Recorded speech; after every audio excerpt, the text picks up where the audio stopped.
మరి ఈ సమయంలో మన సుజాత మేడం గారి ద్వారా కొన్ని ఈ సందర్భాన్ని పురస్కరించుకొని ఉపదేశం విందాం మనం. ఆ తర్వాత ఒక పాట పాడుకొని ఆరాధన చేసుకొని నేను కొన్ని మాటలతో ఈరోజు మనం ముగించుకుందాం. సరేనండి. దేవునికి ఘనంగా స్తుతులు చెల్లిద్దాం. దేవుని నామమునికే మహిమ చెల్లును గాక.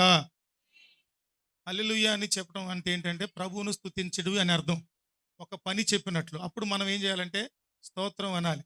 నేను హల్లెలూయా అని, మీరు హల్లెలూయా అంటే అర్థం ఏంటంటే స్తుతించండి అంటే మీరు కూడా నన్ను స్తుతించండి. నేను మిమ్మల్ని స్తుతించండి అంటే మీరు నన్ను ఇది కాదు, ప్రశ్నకు ప్రశ్న కాదు. హల్లెలూయా అంటే ప్రభువును స్తుతించుడి అని. అప్పుడు మనం ఏం స్తుతించుట కాదండి. స్తుతించుట అంటే అనొచ్చు, స్తుతించుడి అని ప్రశ్న చేయమని. అప్పుడు ఏం చేయాలి? స్తుతించాలి. అందుకని హల్లెలూయా అంటే ఏం చెప్పాలి? దేవునికి స్తోత్రం, లేదు ఇంగ్లీష్లో ప్రైజ్ ద లార్డ్ అని. నేను హల్లెలూయా, మీరు హల్లెలూయా అనొద్దు. సరేనా? ఈ సమయాన్ని మన ప్రియులకు అప్పగిస్తూ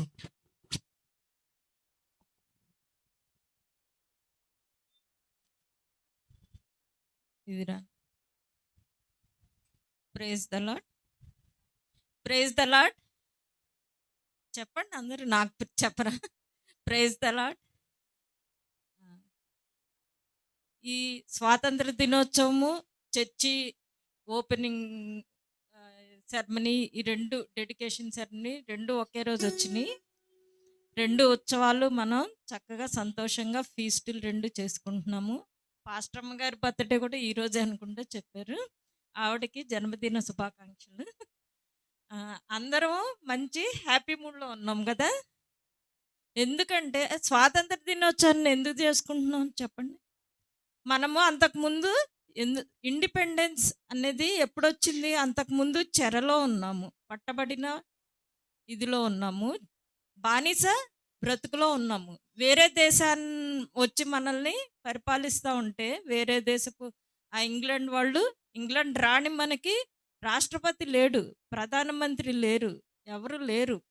మన దేశాన్ని ఎవరు పరిపాలిస్తున్నారు? ఈ పెద్ద భారతదేశాన్ని కాశ్మీర్ నుంచి కన్యాకుమారి వరకు మన భారతదేశాన్ని పాకిస్తాన్కి నిన్నొచ్చింది. పాకిస్తాన్ కూడా మనలో కలిసి ఉండేది. ఈ అఖండ భారతదేశాన్ని వేరే దేశాలు కొద్ది మంది, ఫ్యూ పీపుల్, కొంతమంది పడవల్లో ఓడల్లో వచ్చి మనకి రాజులుగా ప్రకటించుకున్నారు. ఆమె విక్టోరియా రాణియే మనకు కూడా రాణి, ఇంగ్లాండ్ రాణి ఎవరు. అయితే ఆ చెర నుంచి దేవుడు మనల్ని విడిపించి అనేక మందిని వాడుకొని, మనం ఎక్కువగా గాంధీ గారి పేరు చెప్పుకుంటాము. ఆయన ఏం ఫాలో అయ్యారు? సత్యము, అహింస. ఈ రెండు కూడా ఆయన బైబిల్లోంచే తీసుకున్నానని ఆయనే చెప్పారు. యేసు ప్రభు ఒక చెంప కొడితే ఇంకో చెంప చూపించండి అన్నదాన్నే తీసుకున్నారు, అహింసని. ఎందుకంటే మనకి జనాభా చాలా ఉంది కానీ ఆధునిక ఆయుధాలు మన దగ్గర లేవు. ఈ ఆధునిక ఆయుధాలు తీసుకొచ్చి మన మీద ప్రభుత్వం చేయడం మొదలుపెట్టారు ఆ ఇంగ్లాండ్ వాళ్ళు. సో వాళ్ళని మనం ఎళ్ళగొట్టాలి అంటే దేంతో ఎళ్ళగొట్టాము? సత్యము, అహింసతోటి ఎళ్ళగొట్టాము. ఎంత కష్టం వచ్చినా, ఎదుటోడు ఎన్ని తన్నినా అలా భరించి ఉండేవాళ్ళం కానీ ఎదురు తిరిగి కొట్టేవాళ్ళం కాదు వాళ్ళని. అలా అంత గొప్పగా మరి యేసు ప్రభు మనకి అది నేర్పించాడు. ఎవరు నేర్పించారు? 2000 సంవత్సరాల క్రితమే ఆయన అహింస అంటే ఎలా ఉండాలి అనేది ఆయన ఒక ఎగ్జాంపుల్. సత్యం అంటే ఎలా ఉండాలి మనకి. ఈ సత్యం ఫస్ట్, అబద్ధం అనేది ఎక్కడ? ఏదైనా తోటలో ఎంటర్ అయింది. సాతాను ఫస్ట్ టైం మనుషులకి అబద్ధాన్ని ఇంట్రడ్యూస్ చేశాడు ఏదైనా తోటలో. ఏం కాదు, తినండి, దేవుడు చెప్పింది తప్పు అన్నాడు. దేవుడు ఈ ఫలాన్ని తినద్దు, తింటే మీరు చనిపోతారు అని చెప్పారు. అయితే దానికి కాంట్రాడిక్టరీగా ఒక స్టేట్మెంట్ ఇచ్చాడు. దేవుడు చెప్పింది తప్పు, మీరు చచ్చిపోరు, ఎప్పటికీ బతికే ఉంటారు. అయితే ఏమైంది? చచ్చిపోతున్నామా మనం? ఆ రోజు నుంచి ఆదాము కూడా చచ్చిపోయాడు. ఆ రోజు నుంచి ఈ రోజు వరకు ప్రతి ఒక్క మానవుడు చనిపోతున్నాడు. అంటే అబద్ధం. సాతాను ఏం చెప్పింది? మీరు ఎప్పటికీ చచ్చిపోరు, బతికే ఉంటారు అనే మాట అబద్ధం. దేవుడు చెప్పింది నిజం. కాబట్టి మనం ఎవరిని ఫాలో అవ్వాలి? దేవుణ్ణి ఫాలో అవ్వాలా, లూసిఫర్నా? దేవుణ్ణి నిజమెవరు చెప్తారో వాళ్ళని ఫాలో అవ్వాలి. సత్యాన్ని ఫాలో అవ్వాలి. అదే ఈరోజు మనం నేర్చుకుందాం. ఇంకోటి మరి దేవుని యొక్క మెయిన్ గుణమేంటి? ప్రేమ కదా! ఆయన ప్రేమ గలవాడు, క్షమించేవాడు. అయితే దేవుడు మనకి ఇప్పుడే పాస్టర్ గారు చెప్పారు కదా! ఏదైనా ఆ! కోట్లు కావాలా? ఆమేన్ అనమన్నారు కదా! నేనైతే ఆమేనన్నా. మీరంటల్లా ఎవరు మీకొద్దా డబ్బులు? ఎందుకంటే మనం దేవుడు ప్రేమగల దేవుడు. ఆయన మనకేం కావాలో అది తెలుసు. డబ్బులు పెట్టుకొని ఏం చేస్తాం? ఆకలేస్తే మనకు అన్నం కావాలా? రూపాయి నోట్లు కట్టలు తింటగలమా? అరుగుతాయా? మనకు శక్తినిస్తాయా? మనల్ని బ్రతికిస్తాయా? మనకప్పుడు ఏం కావాలి? ఫుడ్ కావాలి. వాటర్ కావాలి. క్లోత్స్ కావాలి. బట్టలు కావాలి ఏసుకోడానికి. డబ్బులు కట్టుకోలేం గదా! అలాగే మనకేం కావాలో అయన్నీ ఇస్తున్నాడు గదా దేవుడు. మీకేం కావాలో నేను అయన్నీ మీకు అనుగ్రహిస్తాను అన్నాడు. మనం వాక్యంలోకెళ్దాం. మత్తయి సువార్త 6 అధ్యాయము 32 వచనం చదువుకుందాం. చదువుతారా ఎవరన్నా?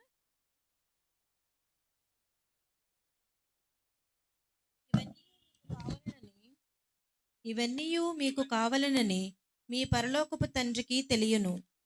కాబట్టి మీరు ఆయన రాజ్యమును నీతిని మొదట వెదకుడి, అప్పుడు అవన్నీయు మీకు అనుగ్రహింపబడును. హ్మ్. ఇవన్నీయు మీకు కావాలి. ఏంటి ఇవన్నీయు?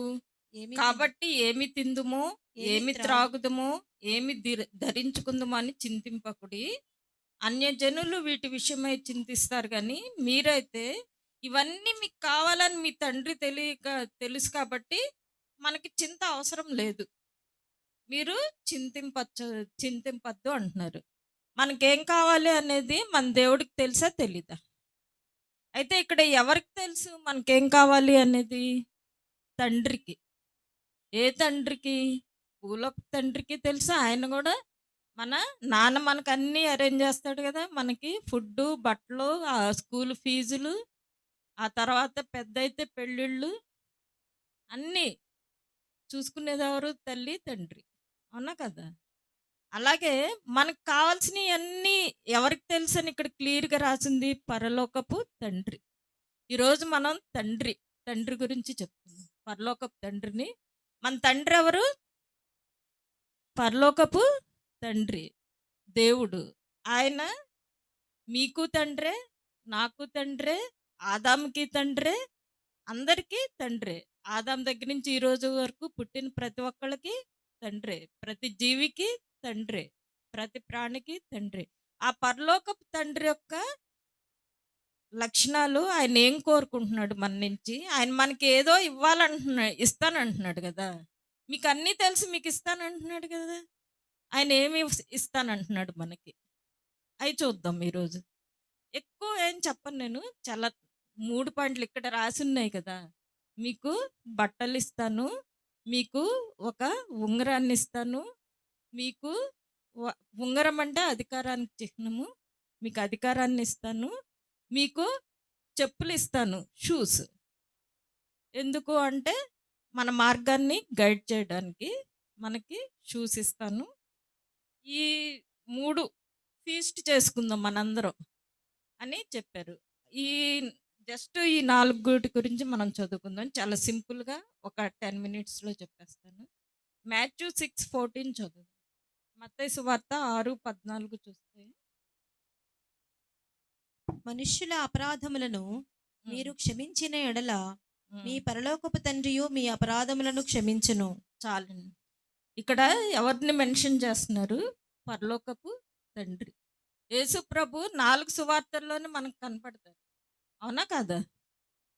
యేసు ప్రభు గురించి డైరెక్ట్ ఆయన మాట్లాడిన మాటలు ఎక్కడెక్కడ రాయబడి ఉంది బైబిల్ మొత్తంలో? 66 పుస్తకాలు ఉన్నాయి కానీ 4 పుస్తకాల్లోనే యేసు ప్రభు మనకి ఆయన జీవించిన కాలము, ఆయన గురించి డైరెక్ట్‌గా ఆయన మనుషులతో మాట్లాడిన మాటలు మనకు తెలియాలి అంటే 4 పుస్తకాలు చదివితే చాలు. 4 సువార్తలు. అందుకే ఆ 4టిని సువార్తలన్నారు. గాస్పెల్. ఏంటవి? మత్తయి సువార్త చెప్పండి. మార్కు, లూకా, యోహాను సువార్త. ఈ 4 సువార్తల్లో యేసు ప్రభు ఏం మాట్లాడాడు, మనుషులతో ఏం చెప్పాడు అని చెప్పి ఈ 4 సువార్తల్లో రాసింది. అయితే యేసు ప్రభు దేవుణ్ణి, తండ్రిని మనకి ఎలా ఇంట్రడ్యూస్ చేశాడు. అంతకుముందు ఎప్పుడు ఎవ్వరూ పలకని ఒక కొత్త మాట దేవుడి గురించి, కొత్త రిలేషన్ మనకి చెప్పాడు. ఏమని? ప్రార్థన చేయమంటారు కదా, పరలోకముందున్న మా తండ్రి అని నేర్పించారు. మాథ్యూ 6లోనే ఉంటుంది, అది కూడా 9th వర్స్ చూస్తే ఉంటుంది. పరలోకముందు తెలుసు కదా, మనందరం పరలోక ప్రార్థన చెప్తాం. ఏమని పిలవమన్నాడు దేవుణ్ణి యేసు ప్రభు? పరలోకముందున్న మా తండ్రి, heavenly father, our father in heaven. ఏదైనా పరలోకముందు, ఇప్పుడు మనకు ఒక రిలేషన్ వచ్చింది. ఏం రిలేషను? దేవుడికి మనుషులకి. ఎవరిచ్చారు ఆ రిలేషను? యేసు ప్రభు మనకి దేవుడికి ఒక రిలేషన్ కలిపాడు. ఏంటి అంటే తండ్రి. ఆయన మనకు తండ్రి, మనము ఆయనకి పిల్లలము. అవునా కదా? పిల్లలు 2 రకాలుగా ఉంటారు. ఒకళ్ళు మంచోళ్ళు ఉంటారు, ఒకళ్ళు చెడ్డోళ్ళు. 2 రకాలుగా ఉంటాం కదా. అయితే ఒక మనిషికి 2 పిల్లలు ఉన్నారంట, 2 కుమారులు. అది లూకాసు వార్త 15:11 చూడండి. జస్ట్ ఒక వర్స్ చదవండి చాలు. మరియు ఆయన ఇట్లనెను, ఒక లూకు, మనుష్యునికి 2 కుమారులుండిరి. 2 కుమారులుండి. వారిలో చిన్నవాడు, చదువమ్మా. తండ్రి, ఆస్తిలో నాకు వచ్చు భాగమిమ్మని తన తండ్రిని అడుగగా అతడు వారికి తన ఆస్తిని పంచిపెట్టెను. చాలమ్మ, మొత్తం తర్వాత చూద్దాం. నేనమ్మ, తెలుసు కదా మీకు తప్పిపోయిన కుమారుడు. ఎంతమంది పిల్లలు ఉన్నారు ఇక్కడ? యేసుప్రభు చెప్పాడు ప్యారబుల్ మనకి ఈజీగా అర్థమయ్యేలాగా. బెస్ట్ టీచర్ ఎవరో తెలుసా ప్రపంచంలో? జీసస్ క్రైస్టే. చదువుకున్న వాళ్ళకి, పెద్ద పెద్ద స్కాలర్స్కి కూడా ఇందులో ఆ లోతుకి వెళ్తే ఒక్కటి కూడా మనం క్లియర్గా మొత్తం ఈ ఒక్క చిన్న ప్యారబుల్, 2 మనుషులు ఉన్నారు, 2 కొడుకులు ఉన్నారు, ఒక ఆయనకి, ఒక తండ్రికి 2 కొడుకులు ఉన్నారు అని ఈ ప్యారబుల్ గురించి కనుక పిహెచ్డి చేయొచ్చు. దాంట్లో ఒక్కళ్ళు కాదు 100 మంది చేయొచ్చు, 100 రకాలుగా తీయచ్చు. అంత నాలెడ్జ్ ఉంది. అసలు ఏమి చదువుకొని మనలాంటి వాళ్ళు పామర్లు. మా అమ్మమ్మ అయితే ఏం చదువుకోలేదు. మా అమ్మమ్మకు కూడా అర్థమవుతుంది, మా తాతయ్యకి అర్థమవుద్ది, మీకు అర్థమవుద్ది, మాకు అర్థమవుద్ది, ఆ చిన్నపిల్లలకు కూడా అర్థమవుద్ది. చిన్నపిల్లలకు కూడా 2 పిల్లలు ఉన్నారంటే అర్థమవుద్ది కదా ఒక తండ్రికి. నేను మా తమ్ముడు అనుకుంటారు. అవునా? 2 పిల్లలు ఉన్నారు. అయితే చిన్నోడేమంటున్నాడు, నా ఆస్తి నాకు ఇచ్చే అన్నాడు. చేశాడా? రొబాబు చేశాడు తండ్రి మీద. అప్పుడప్పుడు మనం కూడా చేస్తూ ఉంటాం కదా, నాన్న నాకు అది ఇది అని పేచి పెట్టేస్తాం, ఇచ్చేదాకా వదలం. నేను కొంచెం చిన్నప్పుడు పేచి ఏదన్నా కావాలంటే ఇచ్చేదాకా ఊరుకునేదాన్ని కాదు. ఏడ్చి ముత్తుకొని అలిగేసి ఎట్టగైనా సాధించేస్తా కదా మనం. అలాగే పాపం ఈ చిన్న కుమార్తె, నేను కూడా చిన్న కుమార్తెని మా నాన్నకి. చిన్నోళ్ళకే కొంచెం ఎక్కువ ఉంటుంది అనుకుంటా ఈ అలకలు అవి. పెద్దోళ్ళు కామ్గా వెళ్ళిపోతాడు. పెద్ద అతను పాపం వాళ్ళ నాన్నతో పాటు పొలంకి వెళ్తున్నాడు, పని చేసుకుంటున్నాడు. వాళ్ళ నాన్న ఎవరిని చూపిస్తే వాళ్ళతోటి ఫ్రెండ్షిప్ చేస్తాడు, వేరే వాళ్ళతో ఫ్రెండ్షిప్ చేయడు. ఆడితో వద్దురా ఫ్రెండ్షిప్ అంటే మానేస్తాడు. అవునా కదా? పెద్దోడు పాపం కామ్గా తన పని తను చేసుకుంటున్నాడు. చిన్నోడు ఏం చేస్తున్నాడు? ఆడితో వెళ్ళకరా, ఆడు కొంచెం తేడాగా ఉన్నాడంటే వీళ్ళు ఆడితోటే ఫ్రెండ్షిప్ చేస్తాడు. వీడితో మాట్లాడకరా అంటే వీడితోటే మాట్లాడతాడు. నువ్వు ఆ పని చేయకరంటే ఆ పనే చేసి వస్తాడు. వీడికి కొంచెం కుదురు తక్కువ. ఈ చిన్నోడు ఒకరోజు వచ్చేసాడు, బాగా కొంచెం అప్పులు చేసినట్టున్నాడు. ఆ కార్డ్స్ ఆడి అయ్యాడి వాళ్ళతో కలిపి తాగేసి తిరిగేసి ఫ్రెండ్స్తో. వాళ్ళేమో నా డబ్బులు నాకు ఇరా, నా డబ్బులు నాకు ఇచ్చేరా అని అప్పిచ్చిన వాళ్ళు వెనకాల పడతారు కదా. అప్పుడు వాళ్ళ నాన్న దగ్గరికి వచ్చి ఏమంటున్నాడు, నా ఆస్తి నాకు ఇచ్చే పనిచేసి. ఆడికి తెలుసు బాగా, సగం ఆస్తి అన్నకి సగం ఆస్తి తనకి అని. నా సగం ఆస్తి నాకు ఇచ్చేసే అని చెప్పి తనకి వచ్చే ఆస్తి అంతా తీసుకొని ఇంట్లోంచి బయటికి వెళ్ళిపోయాడు కదా, తెలుసు కదా. మళ్ళీ అంతా పోగొట్టుకుంటాడు. మళ్ళీ ఎక్కడికి వస్తాడు? Return to the father. మళ్ళీ తండ్రి దగ్గరికి వచ్చాడు. తండ్రి ఇంతకు ముందు ఏమని పిలిచాడు? ఆస్తి పంచమన్నప్పుడు తండ్రి, ఇక్కడ క్లియర్గా రాసింది తండ్రి. చక్కగా తండ్రి దగ్గర ఉన్నప్పుడు ఎలా మాట్లాడుతాడు? తప్పిపోయినా కూడా ఇంకా రిలేషన్ పోలేదు, తండ్రితో రిలేషన్ విడగొట్టుకోవాలి. ఎప్పుడైతే ఆస్తి తీసుకొని ఇంట్లోంచి బయటికి వెళ్ళిపోయాడో రిలేషన్ కట్ అయిపోయింది. మనం కూడా ఎప్పుడు కూడా దేవుని గృహంలో ఉండాలి. మనం కొన్ని తప్పులు చేస్తాము, ఏవేవో చేస్తాము, అది చేస్తాము, ఇది చేస్తాము, అయినా కూడా దేవుణ్ణి, తండ్రిని వదలకూడదు. ఇక్కడ మనం బాగా నేర్చుకోవాల్సింది ఏంటంటే తండ్రిని వదలకూడదు. మళ్ళీ తండ్రి కాళ్ళు పట్టుకొని క్షమించు తండ్రి అంటే ఆయనకి మించిన క్షమించే దేవుడు ఎవరు లేరు. మనం అన్న తండ్రి అన్న తల్లి కూడా క్షమించదేమో కొన్ని, కానీ యేసుప్రభు అంత క్షమాగుణం ఎవరికి లేదు, క్షమిస్తారు.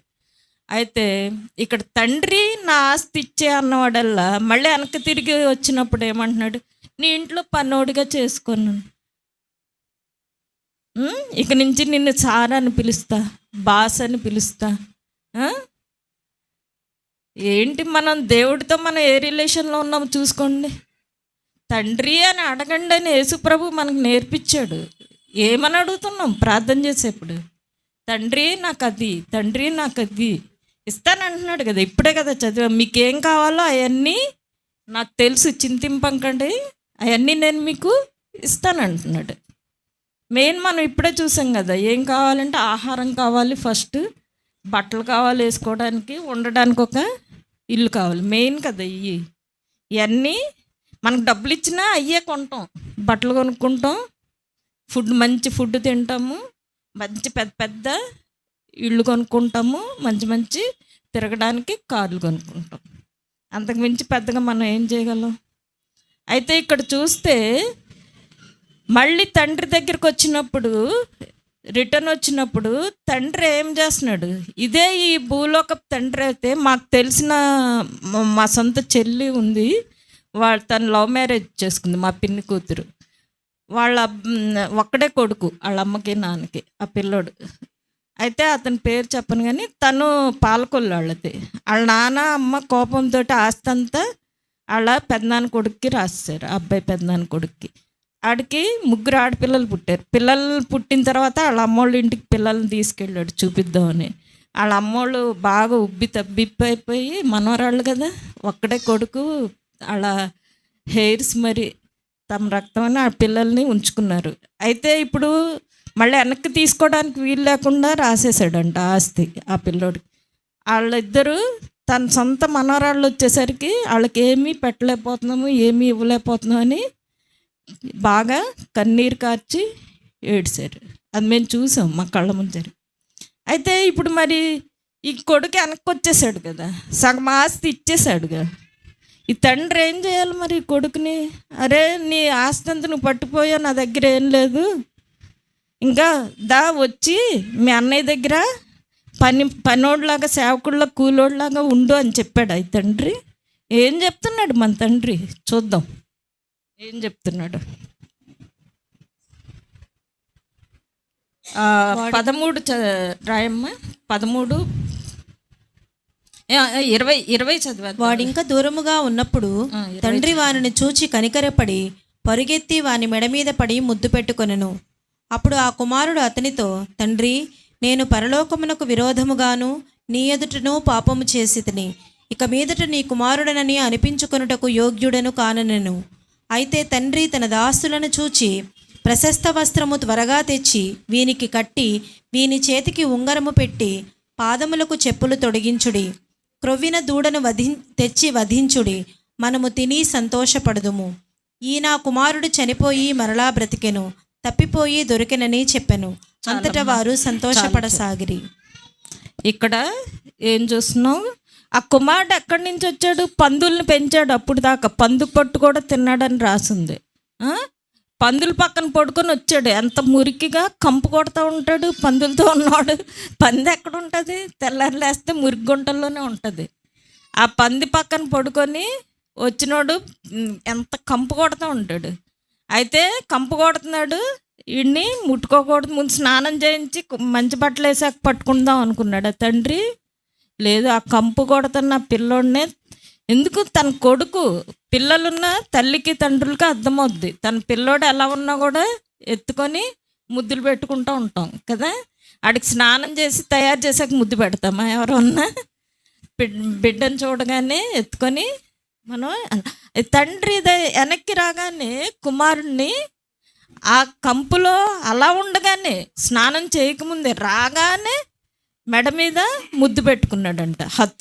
హత్తుకున్నాడని అర్థం. ఇక్కడ కౌగలించుకొని మెడ మీద ముద్దు పెట్టుకున్నాడంటే తిరిగి చేర్చుకున్నాడని ఇక్కడ మీనింగ్ అన్నమాట. ఆయన తిరిగి తన కుమారుడిగా అంగీకరించాడు. పనోళ్ళని అయితే మనం హగ్ చేసుకొని ముద్దులు పెట్టుకుంటామా? పెట్టం కదా. పిల్లలకే పెడతాం. పిల్లల్ని పట్టుకున్నంత ప్రేమగా మనం ఇంకెవరిని పట్టుకోలేం. మనిషి ఏ ప్రాణి అయినా తన బిడ్డని మనం ఎన్ని చూస్తూ ఉంటాం కదా. తన ఆవులైనా గేదెలైనా కుక్కలైనా ఏమైనా తన బిడ్డల్ని ఎలా చూసుకుంటాయి. మనిషి కూడా మన బిడ్డను పట్టుకున్నంత ఆప్యాయంగా ప్రేమగా మనం ఇంకెవరిని పట్టుకోలేము. ఈ తండ్రి కొడుకుని అలా పందుల దాంట్లోంచి వచ్చినా కూడా ఎంతో ప్రేమగా మనం పాపంగా ఆయన దగ్గరికి వచ్చినప్పుడు, ఒక పాపిలాగా ఆయన దగ్గరికి తిరిగి వచ్చినప్పుడు, మనం పాపిగా ఉండగానే ఆయన మనని తన కుమారుడిగా స్వీకరించేశాడు. కౌగలించుకుని మనం ఇంకా ఆ మురికి కడుక్కోక ముందే, మన కంటిన ఆ పాపాన్ని ఆయన కడగక ముందే ఫస్ట్ తను స్వీకరించేశాడు. స్వీకరించాక ఏం చేశాడు? ఇక్కడ చదివాం కదా, అతనికి స్నానం చేయించాడు. శుభ్రంగా మురికంతా వదిలిచ్చాడు. మన జీవితాల్లో కూడా సేమ్. దేవుని దగ్గరికి తిరిగి వచ్చామంటే మనకు అంటుకున్న మురికంతా దేవుడు వదిలిస్తాడు. మనం వదిలించుకోవాలి, మళ్ళీ వెళ్ళి పొరలకూడదు. అదే బాగుంది కదా అని చెప్పి తర్వాత ఏం చేశాడు? ఇక్కడ 22 చూస్తే ఏమేమి ఇచ్చాడో చూస్తాం. ప్రశస్త వస్త్రము. ఇవి ప్రకటనల్లో దేవుడు మనకి చాలా ప్యారబుల్, ఇది సింబాలిక్గా చెప్పాడు. దేవుడు మనకి పరలోకంలో ఇవ్వబోయే వాటి గురించి ఇక్కడ ప్రస్తావించాడు. ఇది మామూలుగా ఉంటుంది, చదివి మామూలుగా విన్న వాళ్ళకి మామూలుగా ఉంటుంది. దీన్ని స్పిరిచువల్ మీనింగ్లోకి వెళ్తే దేవుడు మనకి ఇవ్వబోయే వాటి గురించి, ఓపెన్ హెవెన్స్ అని ఉంటుంది కదా, ఎప్పుడు అనుకుంటాను నేను ఓపెన్ హెవెన్స్ అని. ఈ పరలోకంలోకి వెళితే మనకి ఇస్తానంటున్నాడు కదా. ఏదో ఇందా చెప్పారు కదా, మీకేం కావాలో మీకు ఇస్తానని. ఏమేమి ఇస్తారో ఇక్కడ క్లియర్గా రాశారు. ప్రశస్తమైన వస్త్రము, నెక్స్ట్ ఇంకా ఏంటి చదవండి అమ్మా.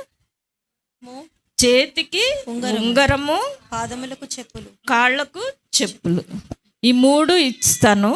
తర్వాత ఏంటి? విందు చేసుకుందాం. క్రొవ్విన దూడను వధించి గొప్ప విందు, పెండ్లి విందుకు సింబాలిక్. ఫ్యూచర్లో పరలోకంలో జరగబోయే విందుకు సింబాలిక్గా ఈ విందు. మనకి ఇవ్వబోయే నూతన వస్త్రాలకు సింబాలిక్గా ఈ నూతన వస్త్రాలు. మనకి ఇవ్వబోయే ఉంగరం అంటే ఒక అధికారానికి సింబల్గా ఇది. వీటి గురించి మనం చూద్దాము కొంచెం. ఒక్కొక్క రిఫరెన్స్ చూద్దాం. రోబ్స్, అదే వస్త్రములు, మనకి ఇవ్వబోయే వస్త్రములు రక్షణకు. 3 చూద్దాం. వస్త్రములు రక్షణకు, ఉంగరము అధికారానికి, షూస్ ఆయన మన మార్గానికి ఇచ్చే రక్షణకి, ఇంకోటి ఫీస్ట్ ఏమో పరలోకంలో జరగబోయే పెండ్లు విందు. ఇంకో టైం ఉందండి, సరే.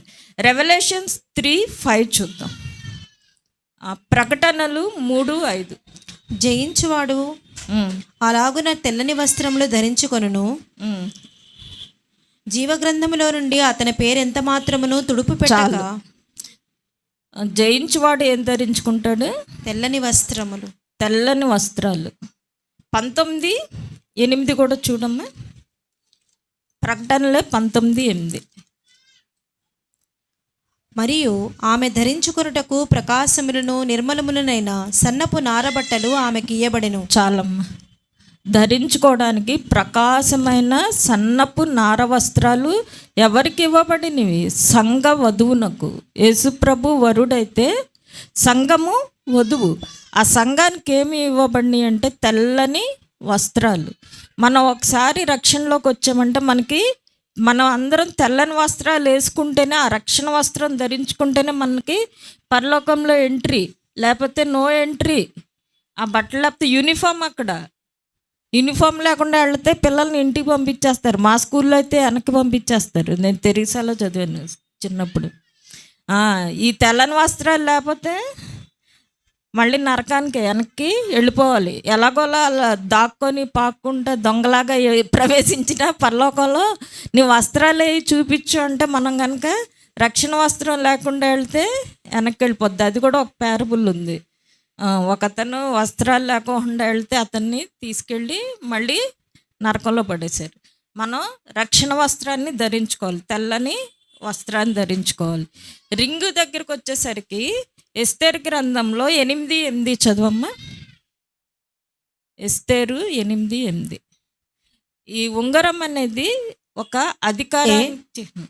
అయితే రాజు పేరట వ్రాయబడి రాజు ఉంగరముతో ముద్రింపబడిన తాకీదును ఏ మానవుడినో మార్చజాలడు.